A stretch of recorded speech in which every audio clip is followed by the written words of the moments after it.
সকাল সকাল শিলিগুড়ির থেকে আমি চলে গেছিলাম খড়িবাড়িতে। তো মা ফার্স্টে গিয়ে তো সব আয়োজন করলো পূজার, তারপরে ওখানে পূজা শুরু হলো, পূজা চললো 1 ঘন্টা অবধি। তো এই দেখো পূজা হচ্ছে, সবাই চারিদিকে বসেছিল। আমি যেহেতু পূজা করিনি সেদিনকার, তা আমি বসিও নি ওর জন্য পাশে। আর চারিদিকে দেখো সবাই বসে আছে, এই যে পূজা হচ্ছে। তো আমার পিসির হয়েছিল নতুন বিয়ে। তো এই দেখো এই যে আমার পা মচকে গেছে, আমি ওই জন্য দাঁড়িয়ে আছি, সাইডে বসতেছি না, কারণ পায়ে ব্যথা। পা দেখো পুরো ফুলে লাড্ডু হয়ে আছে আমার।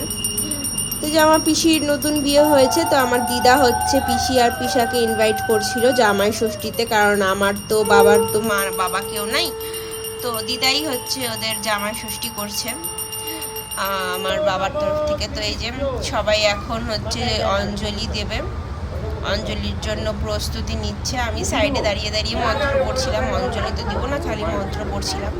খুবই মজা হয়েছে সেদিনকে, অনেক লোকজন পরিবারের এসেছিল, খুবই ভালো লাগছে। জামাই ষষ্ঠী হচ্ছে এমন একটা অনুষ্ঠান যেখানে সম্পূর্ণ পরিবারের লোক আসে, সবাই একসাথে হয়।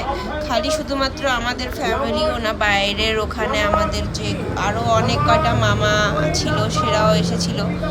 তারপরে খাওয়া দাওয়াও হয়েছে। খাওয়া দাওয়ার ভিডিও আমি করিনি, কারণ হচ্ছে খাওয়া দাওয়ার সময় সবাই নিজেদের কমফর্টের মতন বসেছিল, ঘরের ভিতরে গল্প আড্ডা হচ্ছিল, তাই জন্য আমি সেটার ভিডিও আমি বানাইনি। খালি পুজোর আমি ভিডিও করেছি।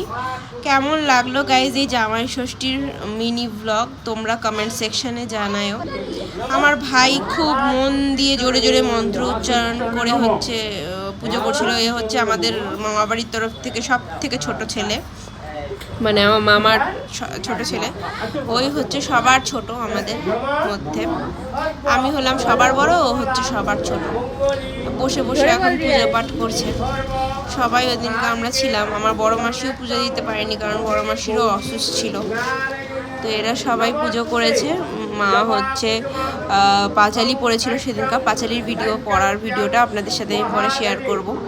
ষষ্ঠী পূজা হচ্ছে এমন পূজা যেখানে অনেক আলাদা রকমের রিচুয়ালস আমরা দেখতে পারি। এটা হচ্ছে অরণ্য ষষ্ঠী, ওই জন্য হচ্ছে অরণ্যের মতন সব গাছপালার ডাল নিয়ে এসে, অশ্বত্থ বট গাছের ডাল বেঁধে তারপর পূজা করার নিয়ম এটা। টবের মধ্যে আমার দিদা বেঁধেছিল ডাল এনে। এই পুজোটা আমি ছোটোর থেকেই দেখে আসছি।